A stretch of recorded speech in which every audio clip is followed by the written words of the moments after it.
हमारे चैनल को अवश्य सब्सक्राइब करें और नए अपडेट्स सबसे पहले पाने के लिए इस बेल बटन को दबाना न भूलें। Music by Shams Jamil, present by Shubham films.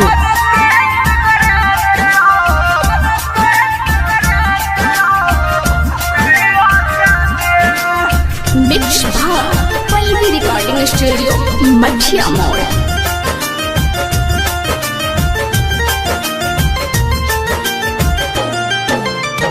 छोड़ा के ते गहिले रे के कारा सहारे अपने तो खुशौहा ससुरा में मारे आके देखू कैसे हम जियतानी हो, आके देखू कैसे हम जियतानी। गांजा भर के सिगरेट पियतानी, गांजा भर के सिगरेट पियतानी।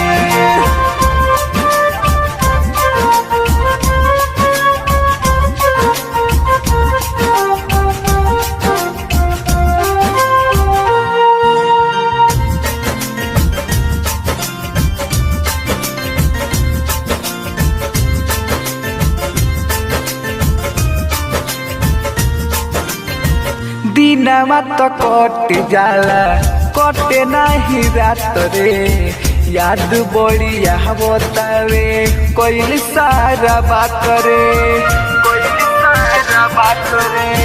दिनमा तो कट जाला कटे नाही रात रे, याद बढ़िया बतावे कोई सारा बात रे, याद बढ़िया बतावे कोई सारा बात रे। प्यार के हमारा से कोई दिल घात रे, पावत ते मौका हमारे छोड़ दिहल साथ रे। फाटल करे जावा के सियतानी हो, फाटल करे जावा के सियतानी। गांजा भर के सिगरेट पियतानी, गांजा भर के सिगरेट पियतानी।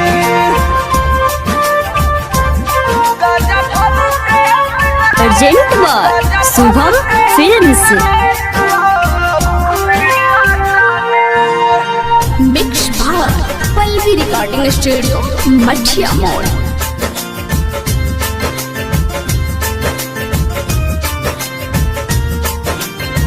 राइटर हो रील बन गईले ही तो हो, जिए नहीं पाइब कह तारे अमर जीत हो, तारे अमर जीत हो। राइटर हो रील बन गईले ही तो हो, जिए नहीं पाइब कह तारे अमर जीत हो, जिए नहीं पाइब कह तारे अमर जीत हो। सोची सोची पूछता रे दिल्ली फराजा, कावना गलतिया के देत बारू साजा। देख के कहेलू नहीं चिन्हतानी हो, देख के कहेलू नहीं चिन्हतानी।